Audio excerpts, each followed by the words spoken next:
안녕하세요. 저는 전자무역학 전공의 김지인입니다. 다들 위대한 개츠비란 영화 보셨나요? 아마 이번 과제를 위해 모두 보셨을 것으로 생각합니다. 이 영화는 한 여성만을 바라봤던 개츠비의 슬픈 사랑 이야기로 잘 알려져 있는데요. 오늘은 위대한 개츠비 속 어떤 소비 형태가 있었는지 알아보려고 합니다. 우선 영화 속에 나왔던 과시소비, 행복한 소비를 알아보고 마지막에 저의 주관적인 느낀 점을 말씀드리겠습니다. 과시소비에 대해 설명하기 전에 간단하게 시대 배경을 이해하겠습니다.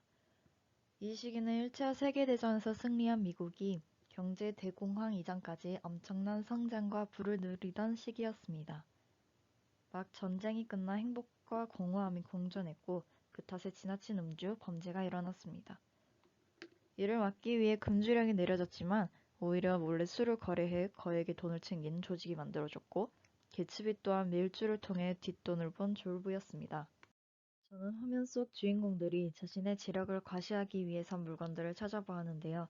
물론 2013년에 개봉한 영화이기에 실제 1920년대에는 존재하지 않던 것입니다. 그러나 그 시대 유행을 반영하기 위해 많은 전문가 브랜드가 참여했기에 단순하지만 보이는 그대로의 상품을 찾아보았습니다. 이 사진은 개츠비와 캐러웨이의 양복입니다. 브룩스 브라더스의 제품이며 사진 속 개츠비가 입은 자켓, 팬츠, 셔츠 등 한 세트 가격이 현재 약 140만원 정도라고 합니다. 역대 대통령들도 입었으며 200년의 역사를 가진 브랜드였습니다. 파티에서 데이지가 착용한 주얼리들은 티파니 앵코 제품입니다. 사진 속 헤드피스는 약 2억 5천의 가치를 지닌다고 하네요. 아무나 살 수 없는 비싼 가격인 만큼 화려한 파티에서 돋보였을 것 같습니다. 데이지가 남편 톰에게 청혼과 함께 받은 진주 목걸이입니다. 특히 이 목걸이는 영화 속에서 가격이 언급되었는데요. 35만 달러, 1920년대 기준으로 하나 4억입니다. 저 시대 정말 최상급 부자들이 소유하던 물건이었다고 하네요. 이 와인은 수시로 등장하곤 하는데요. 우선 파티에서, 달리는 차 안에서, 수영장에서까지 정말 자주 볼 수 있었습니다. 와인 이름은 모에샹둥 임페리얼이고 유통 과정에 따라 다르지만 한 병에 8만원 정도입니다. 파티 속 쌓여있는 와인들을 보아 아마 비싸더라도 나는 이걸 무료로 나눠줄 정도의 재력이 있다는 걸 자랑하기 위함이었겠죠. 영화 속 개츠비는 이 노란 자동차를 타고 아주 빠른 속도로 달립니다. 그는 더 빨리 달리기 위해 엔진을 업그레이드했으며 이 차는 당시에도 고수입 직업이었을 의사 연봉의 6배의 가격이었습니다. 1937년까지 360대만 생산되어 정말 흔하지 않은 차였을 겁니다. 이 사진기는 개츠비가 영화 속에서 비싼 카메라라고 언급할 정도의 사진기입니다. 행복한 순간, 추억을 남기기 위해 사용되기도 했지만 개츠비가 직접 비싸다고 타인에게 말했기 때문에 과시하기 위한 심리가 있었다고 생각했습니다. 다음은 영화 위대한 개츠비 속 행복한 소비는 무엇이 있었는지 알아보겠습니다. 행복한 소비 중 대부분은 개츠비가 데이지를 위해 준비한 것이었습니다. 직접적으로 자신을 위한 소비는 아니었지만 타인에게 선물하면서 얻는 기쁨을 느낄 수 있었을 겁니다.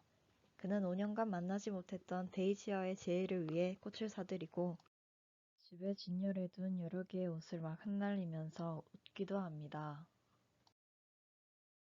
또 개츠비는 자신의 집에 묵는 클립 스프링거, 아마 오르가니스트일 그에게 연주를 부탁해 언제든 원할 때 음악과 함께 춤을 추는 데이지를 보며 행복하게 웃는 모습을 볼 수 있었습니다.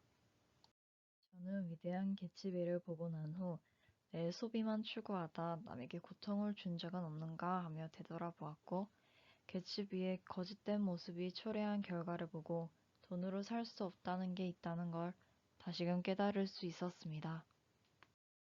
또 저는 이번 과제를 하면서 돈만 있으면 저 물건 사고 싶다라는 생각을 했는데 다들 저와 같은 생각을 한 번씩 하지 않았을까 싶습니다.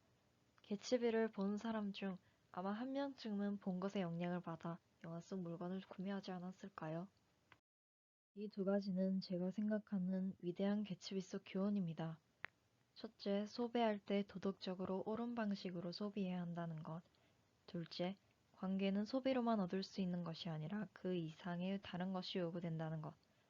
그 다른 것은 예를 들어 관심과 이해, 배려, 타인의 시선 등이 될 수 있고 상황에 따라 변할 수 있는 것 같습니다.